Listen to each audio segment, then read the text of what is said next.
Hello viewers, welcome to our channel.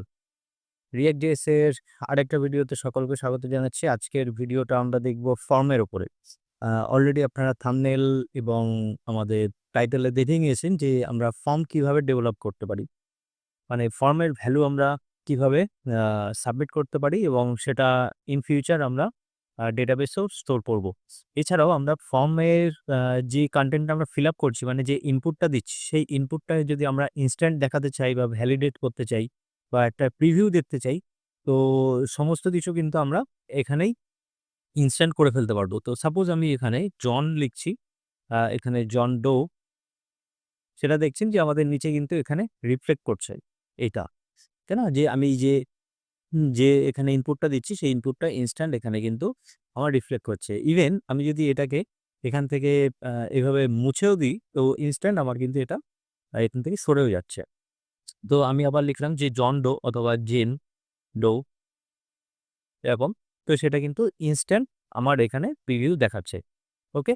তো আমি পুরো নামটা এখানে ফিল আপ করছি এবং ইমেইলও দিচ্ছি এখানে john@mail.com।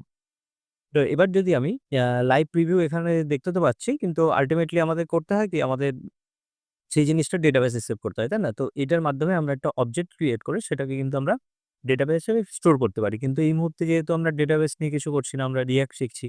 তো আমি জাস্ট ডিজাইনটা সুন্দর করার জন্য বুটস্ট্র্যাপ ইউজ করে নিয়েছি। তো সেটা ফ্যাক্ট নয়। আমাদের মেইন জিনিসটা হলো এই ফর্মটাকে আমরা কিভাবে সাবমিট করাতে পারি। তো এটাই হলো আমাদের এখানে শিখতে হবে। আর এটাকে কেন বলছি যে কন্ট্রোলড ফর্ম, এটা ফর্ম জেনারেলি React এর ক্ষেত্রে ২ রকম ফর্ম হয়। একটা হলো কন্ট্রোলড ফর্ম, একটা হলো আনকন্ট্রোলড ফর্ম। ঠিক আছে? তো সেই বিষয়টা নিয়েও আমি ডিসকাস করব। আজকে আমরা কন্ট্রোল ফর্ম শিখব। আ তো আমি সাবমিট করছি। সাবমিট করলে দেখবেন যে এই যে name John Doe, email john@mail.com। তো এটা সাবমিট করার জন্য আমার অবজেক্টটা রেডি আছি। এখন এই টোটাল কনসেপ্টটা যেটা আছে, সেই টোটাল কনসেপ্টটা শেখার জন্য আমাকে আগে অবজেক্টের ২ টো ফিচার আপনাদেরকে দেখাতে হবে। ওকে? না হলে এই পুরো বিষয়টা বুঝতে পারবেন না। তো সেইজন্য আমি চলে আসছি JSBin এ। তো JSBin এ এসে সিম্পল মনে করুন আমি একটা ভ্যারিয়েবল বানাচ্ছি লকার নামে। ওকে? যা খুশি হতে পারে। তো আমি লকার নামে একটা ভ্যারিয়েবল এখানে ডিফাইন করলাম। ডিফাইন করার পরে আমি কি করছি যে সাপোজ এর মধ্যে আমি লিখছি নেম জন এরকম একটা অবজেক্ট আছে আর তার ইমেইল আছে একটা। ইমেইল আমি এবার লিখলাম এখানে john@mail.com এরকম। এখন আমাকে কি করতে হবে এই যে লকার যেটা আছে সেটাকে আমি এখন কনসোল করিয়ে দিচ্ছি। কনসোল ডট লগ লকার এরকম। তো আমি যদি আউটপুট দেখি তো আমার এখানে ঠিকঠাক আসছে সেটা নিয়ে কোনো অসুবিধা নেই।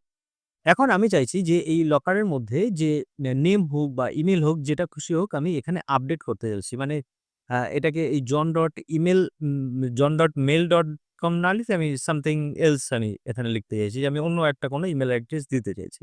তার মানে আমাকে এই অবজেক্টটাকে এখন আপডেট করতে হবে।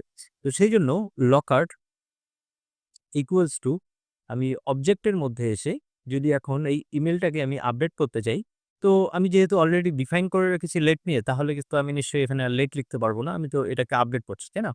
এবার আমি যখন এখানে লিখলাম সাপোজ john@react এরকম লিখে দিলাম যে react.com। তো এবার আমি খেয়াল করে দেখি যে এখানে কি এসছে। এবার খেয়াল করে দেখুন যে এখানে সে আগের মতো অবজেক্ট দেখাচ্ছে কিন্তু কোনো একটা কারণে আমার এখানে নেম যেটা আছে সেটা শো করছে না। তো এক্ষেত্রে কি ঘটনা ঘটছে? এক্ষেত্রে ঘটনা ঘটছে যে আমি যখন পুরো জিনিসটাকে, পুরো অবজেক্টটাকে আপডেট করছিলাম, আপডেট করার সময় আমার নেমটাকে আপডেট করার প্রয়োজন ছিল না। আমার শুধু ইমেইলটাকে আপডেট করার প্রয়োজন ছিল।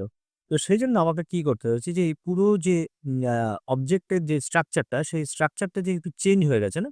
তো এক্ষেত্রে কি হচ্ছে যে পুরো লকারের মধ্যে যতগুলো আমার প্রপার্টি ভ্যালু ছিল প্রত্যেকটাকে আমাকে আগে এখানে ডিফাইন করে নিতে হতো। তো যদি আমার এখানে ১০ খানা প্রপার্টি থাকতো name, email, phone, message, subject ইত্যাদি। তাহলে আমার আপডেট করার সময় সেগুলোকে এখানে সেম রাখতে হতো। ওকে। তার মানে হলো আমাকে নেম ইকুয়ালস টু এখানে জন এটাকে এখানেই রেখে দিতে হতো। এছাড়াও আমার যদি আরো এখানে প্রপার্টিজ থাকতো তো সেগুলোকেও মেনশন করে রাখতে হতো। যতই আমি চেঞ্জ না করি আমাকে লিখতে হবে। ওকে? না হলে আমার পুরো জিনিসটা কি হবে? ওভাররাইট হয়ে গিয়ে এই যে যেমন এখন দেখতে পাচ্ছেন যে সিঙ্গেল তো সেক্ষেত্রে এরকম সিঙ্গেলই হয়ে যাবে। কারণ আমি পুরো অবজেক্টটাকেই ওভাররাইট করে ফেলছি, তাই না? আশা করি বোঝাতে পেরেছি যে আমি বলতে কি চাইছি। এখন বিষয়টা হলো যে আমার তো এরকম প্রয়োজন ছিল না। আমার তো পুরো অবজেক্টটাই দরকার ছিল। আর এখন অবজেক্টের মধ্যে যদিও আমার এখানে ২ টো ফিল্ড আছে। তো সেক্ষেত্রে আমি না হয় নেম আরেকবার লিখেও বা দিলাম। কিন্তু যদি আমার এই ফর্মের ফিল্ড মোটামুটি ১০ টা বা ১৫ টা যদি ফিল্ড হয়ে যেত বা একাধিক আমি ফিল্ডের কথা বলছি, তার মধ্যে ১ টা বা ২ টোকেই যদি চেঞ্জ করতে হতো, তাহলে সেক্ষেত্রে প্রত্যেকটা জিনিসকে আবার বারবার লেখাটা কিন্তু এখানে সম্ভব নয়। তো সেক্ষেত্রে কি হয়েছে, আ আমাদের জাভাস্ক্রিপ্ট বলছে যে সেক্ষেত্রে আমরা এই পুরো জিনিসটাকে এখানে আ উম আ ছড়িয়ে দিতে পারি। মানে স্প্রেড করে দিতে পারি যে পূর্বে যেগুলো ছিল, মানে প্রথমত যেগুলো ছিল সেগুলো থাকবে। যদি আপডেট করতে চাও তাহলে আপডেট করতে পারো তুমি অবজেক্ট। তো তার মানে হলো এই লকারটা, এই পুরো যে অবজেক্টটা সেই অবজেক্টটাকে আমরা যদি এখানে এসে আরেকবার, আপনি জাস্ট মনে করুন যে এই জিনিসটাকেই আমি কপি করে এখানে আরেকবার লিখে দিচ্ছি। এরকম লিখে দিচ্ছি। কাইন্ড অফ এরকম একটা সিচুয়েশন। তাহলে আমার এখানে ইমেইল থাকছে, পরের লাইনে এসে আমি ইমেইলটাকে আপডেট করছি। অনেকটা এরকম টাইপের কিছু একটা কনসেপ্ট। তো সেটা কি সিম্পল ওয়েতে আমরা ডট এরকম LOCKER লগর এরকম লিখে দিতে পারি। তো এটা হলো স্প্রেড চলে এসছে। এবার আমি যদি এখানে একটু রান করে দেখি তাহলে দেখুন আমার ইমেইল চেঞ্জ হয়ে গেছে। ইমেইল কি ছিল? john@mail.com, আর এখানে কিন্তু john@react.com, কারণ আমি চেঞ্জ করেছি। আর নেমটা জন যেমন ছিল তেমন জন রয়েছে। এটা কিন্তু চেঞ্জ হয়নি। ওকে? আমি এখানে আপনাদের দেখাতেও পারি যে আমি যদি এখানে একটা লিখতাম যে পাসওয়ার্ড 123, এবার এটাকে যদি আমি রান করাতাম তাহলে দেখুন পাসওয়ার্ডও কিন্তু চেঞ্জ হয়নি। পাসওয়ার্ডও কিন্তু আমার সেমই আছে। ওকে? এবার যেটা আপনারা দেখতে পাচ্ছেন যে এখানে একটা রেড একটা স্কুইগলি এরকম একটা লাইন এসছে, তাই না? যে রেড লাইনটা এটা এসছে কারণ জেএসবিন এই সিনট্যাক্সটা চিনতে পারছে না। তো সেইজন্য এখানে এররটা দেখাচ্ছে। কিন্তু রিয়াল লাইফ এ আমার সব ঠিকঠাকই কাজ করছে। আপনার ভিএস কোড বা আদার্স যে এডিটর এ কাজ করবেন সেখানে কোনো এরর আসবে না। এটা হলো জেএসবিন এর সমস্যা। তো আশা করি বোঝাতে পেরেছি যে এইটা কনসেপ্টটা কি? যে যখন আমার পুরো অবজেক্টটাকে আপডেট করার দরকার হবে বা পুরো অবজেক্টের মধ্যে বেশ কয়েকটাই মাত্র প্রপার্টি আপডেট করার প্রয়োজন হবে, তখন কিন্তু আমরা ১ম এ যে যেটা রয়েছে না যে প্রিভিয়াসলি যে অবজেক্টটা আছে সেই অবজেক্টটাকে এখানে আগে স্প্রেড করে নেব। মানে এখানে জাস্ট সেই অবজেক্টটাকে আরেকবার কপি করে নেব। তারপরে আমরা যে পার্টিকুলার প্রপার্টিটাকে আপডেট করতে চাইছি সেটাকেই শুধুমাত্র আপডেট করব। ওকে? তো সেক্ষেত্রে আমাকে এই পুরনো যে অবজেক্টটা সেটার কিন্তু এখানে একটা কপি রাখতে হবে। তো এটা খুব ইম্পোর্টেন্ট। আজকের ভিডিও দেখার জন্য কিছুক্ষণ পরে বুঝতে পারবেন কেন। এখন এটা যদি বুঝে গিয়ে থাকেন তাহলে নেক্সট যে আমাদের যে আরেকটা টপিক আছে সেই টপিকটা আমরা এগোবো। ওকে? আর যদি বুঝতে না পারেন আরেকবার এটাকে একটু রিওয়াইন্ড করে দেখে নেবেন। নেক্সট টপিক কি? আমাদের নেক্সট টপিক হলো যে সাপোজ আমার এখানে কোনো একটা আ অবজেক্ট আছে কিন্তু সেই অবজেক্টের একটা প্রপার্টি আমি এখান থেকে ডিফাইন করছি। Suppose const name, name equals to আমি আ সাপোজ আমি রাখলাম ইমেইল, এরকম কিছু যে আমার একটা প্রপার্টি হবে। তো যে প্রপার্টিটার নাম হলো নেম। আমি এভাবে রেখেছি। এখন এই নেমটাকেই আমি এখানে একটা অবজেক্টের মধ্যে আমি লিখতে চাইছি। সাপোজ লেট উম আ এটাকেই আমি রাখছি ধরুন const লকার। এই অবজেক্টের আমি এটাকে প্রপার্টি হিসেবে ইউজ করতে চাইছি। নেম ইকুয়ালস টু আমি লিখলাম john@mail.com। ওকে? এখন আমি এখানে লকারটাকে লিখে দিচ্ছি। আচ্ছা, এখানে বিষয়টা কি হলো? বিষয়টা হলো এরকম যে আমি একটা ভ্যারিয়েবল অ্যাসাইন করেছি। সেই ভ্যারিয়েবলের মধ্যে আমি রাখতে চেয়েছি, ধরুন এটাকে লেটই করে দিন, কোনো অসুবিধা নেই। তো আমি এই যে ভ্যারিয়েবলটা আছে, এই ভ্যারিয়েবলটার মধ্যে রেখেছি ইমেইল, এই টার্মটা, তাই না? এই ভ্যালুটা এটা আছে। তো সেটা আমি নেমের মধ্যে রেখেছি। এখন এই নেমটাকেই আমি এখানে ইউজ করছি অ্যাজ এ প্রপার্টি। তো সেক্ষেত্রে কি হয়েছে? আ আমার তাহলে এখানে হয়ে যাওয়া কি উচিত ছিল? এরকম হয়ে যাওয়া উচিত ছিল। কাইন্ড অফ এরকম ইমেইল টাইপের কিছু একটা হওয়া উচিত ছিল। কিন্তু আ আমাদের এক্ষেত্রে আমরা দেখতে পাবো যে আমাদের কিন্তু যে প্রপার্টি যেটা সেটা কিন্তু নেম রয়ে যাবে। এটা কিন্তু চেঞ্জ হবে না। ওকে? এটা কিন্তু এই ভ্যারিয়েবলটাকে মনে করবে না। এটাকে নিজেই একটা নিজের প্রপার্টি মনে করবে যে এটাকে বাইরের যে নেম আমি ডিফাইন করেছি তো সেটাকে এখানে গ্রাহ্য করবে না। ওকে? তো এটা একটা ইস্যু। এই ইস্যুটাকে খেয়াল রাখতে হবে যে আমি যদি আলাদা একটা ভ্যারিয়েবলের মধ্যে স্টোর করতে চাই এই প্রপার্টিটাকে, সেই প্রপার্টিটাকে আমি এবার ইউজ করব আমার অবজেক্টের একটা প্রপার্টি হিসাবে সেই ভ্যারিয়েবলের ভ্যালুটাকে, তো সেটা কিন্তু চলবে না এখানে। ওকে? তো সেক্ষেত্রে আমাদের এই যে নামটা বা নেম যেটা রয়েছে এটাকে কিন্তু একটা ভ্যারিয়েবল বানাতে হবে। মানে ডায়নামিক বানাতে হবে। তো এই যে ডায়নামিক বানানোর পদ্ধতি এটাকে কিন্তু আমাকে এরকম 3rd ব্র্যাকেটের মধ্যে রাখতে হবে। তো আবারও একটা এরকম রেড লাইন এসছে। তো ওটা জেএসবিন চিনতে পারছে না, তো সেইজন্য। তো এবার দেখি আমরা একটু চেষ্টা করে এটা রান করে। এবার দেখুন এখানে কিন্তু দেখাচ্ছে ইমেইল ইকুয়ালস টু জন। তার মানে হলো এই ইমেইলটা যেহেতু এর মধ্যে স্টোর হয়েছিল আর এটাকে যেহেতু আমি এখানে ইউজ করছি এই ভ্যারিয়েবলটাকে, তো এটা কিন্তু এখন একটা ডায়নামিক বা কম্পিউটেড প্রপার্টি হয়ে গেছে। ঠিক আছে? এটা কম্পিউট করছে, এটা হিসাব করতে পারছে, এটা বুঝতে পারছে যে এটা এই ভ্যারিয়েবলটাকে আমি বলছি। ওকে? তো আমি হিসাবে আমি যদি এখানে এক্স লিখে দিই আর এখানে যদি আমি এক্স লিখে দিই, এবার খেয়াল করে দেখুন, দেখুন সেই ইমেইলে কিন্তু দেখাচ্ছে। আমি যদি এখানে লিখে দিই যে সাপোজ ফোন, এটাকে আমি এরকম ফোন লিখে দিলাম। তাহলে দেখুন এখানে কিন্তু ফোন হয়ে যাচ্ছে। তার মানে আমাদের এই কনসেপ্টটা বুঝতে হবে আমাকে কিন্তু এটা ডাইনামিক্যালি যদি আমার কোনো প্রপার্টিকে বানাতে হয়, ডাইনামিক্যালি বানাতে হয়, তাহলে আমাকে কিন্তু থার্ড ব্র্যাকেট ইউজ করতে হবে। শুধু নরমাল কিন্তু এরকম লিখলে চলবে না। সেক্ষেত্রে কিন্তু এক্সটা নিজেই কিন্তু একটা প্রপার্টি হয়ে যাবে। ওকে? আশা করি বুঝতে পেরেছেন এই দুটো কনসেপ্ট। এই দুটো কনসেপ্ট খুব ভালোভাবে বুঝে নিন। আর মনে রাখুন আমাদের এক্ষুনি প্রয়োজন হবে এই কনসেপ্টটা। তো আমি চলে আসছি আমাদের প্রজেক্টে। এখন প্রজেক্টে এখানে আমাদের সাবমিট করার পরে এগুলো ক্লিয়ার হচ্ছে না সেটা পরে দেখব। সেটা ভ্যালিডেশন রিলেটেড কাজ। আমরা আগে সবার ১ম এ দেখব যে এখানে আমি যখন কোনো কিছু টাইপ করছি তো এটা ইনস্ট্যান্ট কি করে লেখা হচ্ছে আর এটা সাবমিট করার পরে এটা এলার্টে কিভাবে শো করছে। তো চলুন স্টার্ট করি। তো এখন আমরা যেহেতু একটা কন্ট্রোলড একটা ফর্ম শিখছি, কন্ট্রোলড অ্যান্ড আনকন্ট্রোলড ফর্মের একটা ডিফারেন্সিয়েশন আছে সেটা আমি এখানে লিখে রেখেছি। আমি এটা পরে আপনাদেরকে বোঝাচ্ছি। তার আগে আমরা একটু ফর্মটা দেখে নিই। তো অলরেডি যেহেতু আমি এখানে আপনাদেরকে দেখানোর জন্য লিখে রেখেছি তো আলাদা করে আমি আর টাইপিং করছি না, টাইপিং করে সময় নষ্ট করছি না। তো সবার ১ম এ এখানে খেয়াল করুন, এখানে এই যে একটা ফাংশন আছে। তো এই ফাংশনটার আমি সিম্পল নাম রেখেছি যে কন্ট্রোল ফর্ম। এটা নরমাল রেগুলার ফাংশন আছে। এটা আমরা এরকম অ্যারো ফাংশনও বানাতে পারতাম। এটা হলো প্রিভিয়াস টাস্ক সেপারেট করছি যাতে ক্লিয়ার বুঝতে পারাই। আচ্ছা। তো একটা কন্ট্রোল ফর্ম আছে, সেই একটা ফাংশন আছে। সেই ফাংশনটাকেই আমরা এর ভিতর থেকে কিছু একটা রিটার্ন করেছি। মানে একটা JSX বা জাভাস্ক্রিপ্ট লাইক HTML সিনট্যাক্স দিয়ে আমরা ফর্ম বানিয়েছি। সেটা এতদিন করে আসছি যেমন সেটাই। তো সেটাকেই আমরা কোথায় ইউজ করেছি? এখানে। দেখুন এই যে সিঙ্গেল ফটো আছে, সিঙ্গেল ফটোর পরে আমরা এই কন্ট্রোল ফর্মটাকে ইউজ করেছি অ্যাজ এ কম্পোনেন্ট। তো এই যে কম্পোনেন্ট হিসাবে যেটা ইউজ করেছি সেটাই কিন্তু এখানে রিফ্লেক্ট করছে। এখন এটা আমরা বুঝি যে কিভাবে কম্পোনেন্ট বানায় আর কিভাবে এটা প্রিন্ট করে। কিন্তু এখন এটা কাজ করছে কি করে সেটাই বুঝতে হবে। তো সবার ১ম এ আমি কি রিটার্ন করছি সেটা দেখাটা জরুরি। এই ফাংশনের ভিতরে কি রিটার্ন হচ্ছে সেটা দেখাটা আমাদের সবচেয়ে আগে প্রয়োজন। তো কি প্রয়োজন? সবার ১ম এ দেখুন যে আমি একটা কন্টেইনার ইউজ করছি, তারপরে H2 ইউজ করছি। এইটা বেসিক জিনিস আমাদের ফর্ম যেটা আছে সেটা দেখতে হবে। তো ফর্মের মধ্যে আ আমার আ ডিভ রয়েছে ২ টো। সেই ১ম ডিভের মধ্যে লেবেল আছে। অবশ্যই প্রত্যেকটা ফর্মে লেবেল ইউজ করবেন। SEO র অ্যাসপেক্ট থেকে এটা প্রয়োজন। আর ইনপুট ইউজ করবেন। ইনপুটের মধ্যে আপনি যেটা ইউজ করছেন সেটা হলো টাইপ টেক্সট আর ক্লাস নেম আমি দিয়ে রেখেছি ফর্ম কন্ট্রোল আর মার্জিনের জন্য কিছু। আর নেম সবচেয়ে ইম্পোর্টেন্ট যে প্রপার্টি সেটা এখানে যে অ্যাট্রিবিউট সেটা হলো এটা। প্রপস বা অ্যাট্রিবিউট যেটা বলি বা অ্যাট্রিবিউট বলতে পারি আমরা এখানে। যেহেতু আমরা HTML এর মতোই সবকিছু ইউজ করছি তো আমাদের মাইন্ডটা একটা অ্যালাইন থাকবে যে আমি HTML করছি, আমি অন্য কিছু আলাদা করছি না যে যাতে আমাদের নতুন কিছু শিখছি এরকম ফিলিংস যেন না আসে মনে। তো আমি নেম ইকুয়ালস টু নেম রেখেছি কারণ আমি এখানে নেম লিখব। আর এখানে ভ্যালু লিখেছি। ভ্যালুর পরে ফর্ম ডেটা ডট নেম নামে কিছু একটা লিখেছি। তো সেটা কি করেছি সেটা এক্ষুনি বোঝাচ্ছি। আর অন চেঞ্জ হ্যান্ডেল চেঞ্জ এরকম কিছু একটা লেখা আছে। তো এটা কি জিনিস সেটাও আমরা একটু পরে দেখছি। এরপরে কি আছে? ইমেল। ইমেইলের মধ্যে আছে আমার type email, class name, name equals to email. আবারও বলছি যে আমাদের নেম কিন্তু লেখাটা জরুরি। কারণ এখান থেকে আমরা ডেটাটাকে তুলবো, এই ভ্যালুটাকে তুলবো। আর এই ভ্যালুর ভিতরে আমরা কিছু একটা এখানে দিয়ে রেখেছি ফর্ম ডেটা ডট ইমেইল। এটা কোথা থেকে পেলাম এটাও বলছি।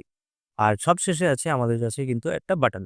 এখন এই বাটন ক্লিক করার পরে সাবমিট হচ্ছে। তো সাবমিট হওয়ার পরে আমাদের যে রেজাল্টটা সেটা প্রিভিউ আকারে এখানে দেখাচ্ছে। আবারও সেই ফর্ম ডেটা ডট নেম আর ফর্ম ডেটা ডট ইমেইল এই জিনিসটা এখানে আছে। তো এখন এটা কি সেটা দেখে নিই। আমরা এই যে ফর্ম ডেটাটা কোথা থেকে পেলাম।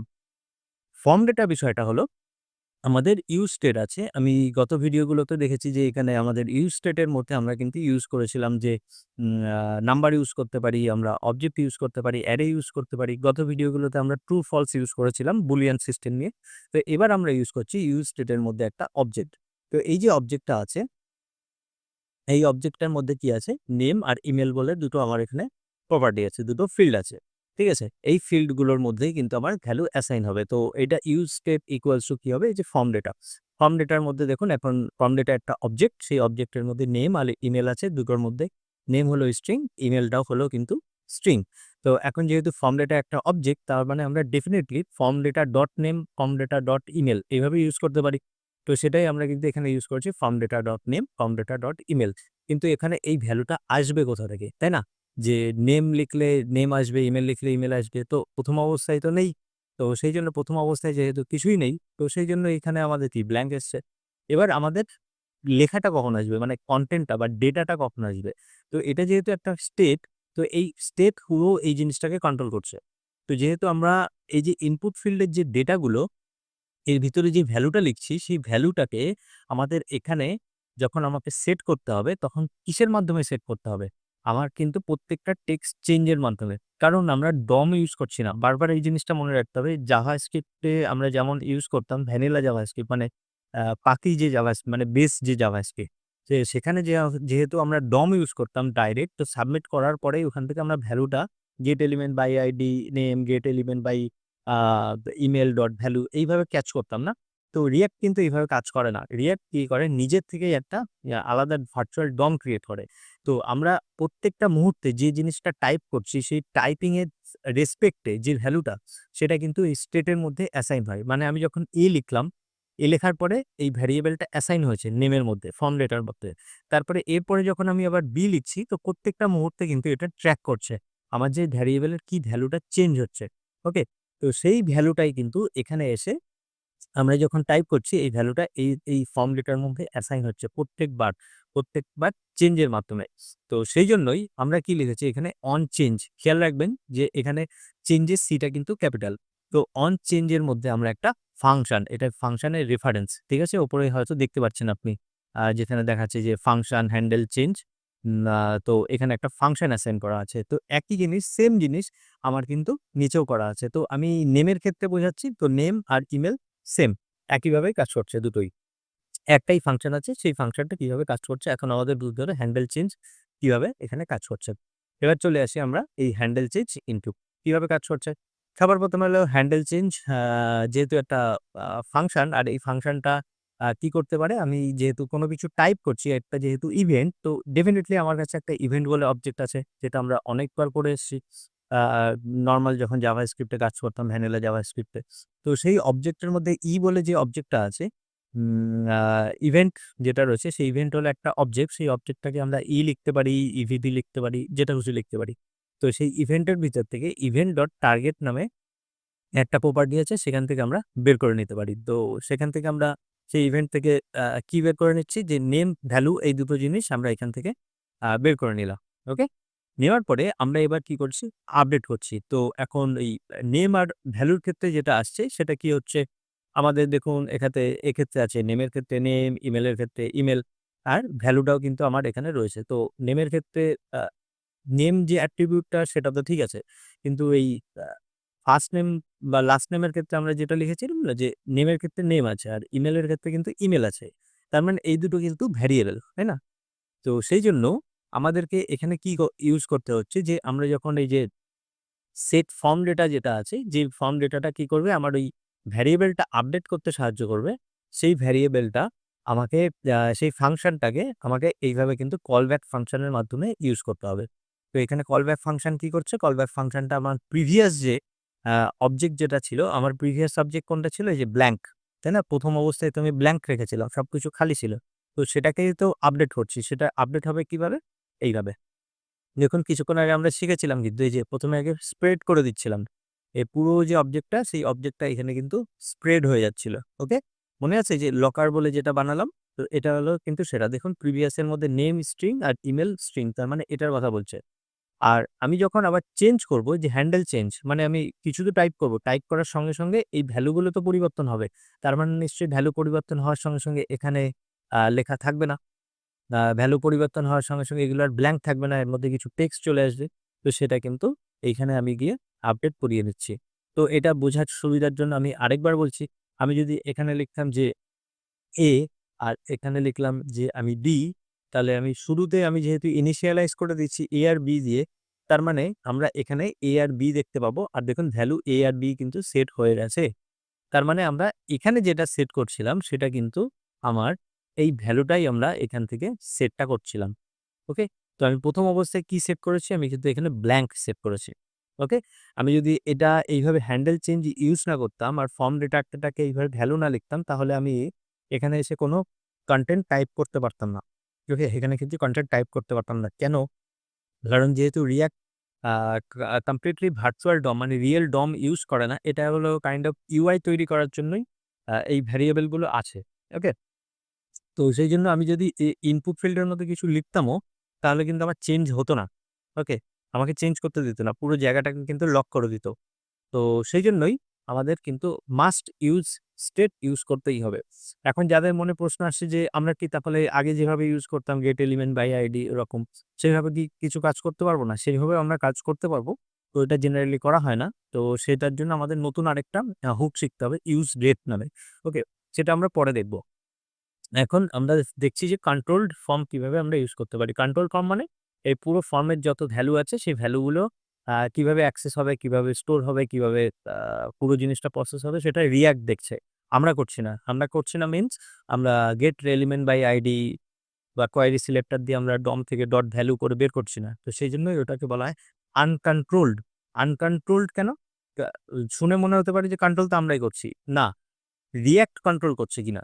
আমরা যে ফর্মটা এখন ইউজ করছি সেটা React নিজে কন্ট্রোল করছে। নিজে পুরো ভ্যারিয়েবলের ভ্যালুগুলো নিজে সেট করছে, চেঞ্জ করছে, প্রসেস করছে। সেইজন্য এটাকে React এর পার্সপেক্টিভ থেকে, React এর দৃষ্টিকোণ থেকে আমরা বলছি যে কন্ট্রোল ফর্ম। React নিজে কন্ট্রোল করে নিচ্ছে। কারণ আমরা এখানে একটা ইউজ স্টেট হুক ইউজ করেছি। আর যদি এই কাজটা আমরা নিজেরা করতে যাইতাম, React এর কাছ থেকে পুরো আ কন্ট্রোল আমাদের নিজের হাতে নিয়ে নিতাম, তাহলে React এর পার্সপেক্টিভ থেকে বলতাম সেটা হলো আনকন্ট্রোলড ফর্ম। সেটা আমরা পরবর্তী ভিডিওতে দেখে নেব। আচ্ছা, এরপর আরেকটা জিনিস পড়ে থাকলো যে আমরা ভ্যারিয়েবল গুলো থেকে মানে ইনপুট ফিল্ড গুলো থেকে ভ্যালু তুলে নিয়েছি। ওকে? আর এখানে যাদের এখনো কনফিউশন আছে তাদেরকে বলব আরেকবার রিপিট করুন। আর পরবর্তী ভিডিওতে আবার দেখব আমরা এটা নিয়ে। এখন থেকে এই জিনিসটা চলতেই থাকবে। তো চিন্তা করার কিছু নেই। ১ম একটু কনফিউশন হবেই। আচ্ছা, এবার কি হলো? সমস্ত ভ্যালুগুলো আমি তুলে নিলাম। আর একটা কাজ করে থাকলে সেটা হলো এই সাবমিট করা। আমি যখন সাবমিট করব তখন ফর্মটা সাবমিট হতে হবে।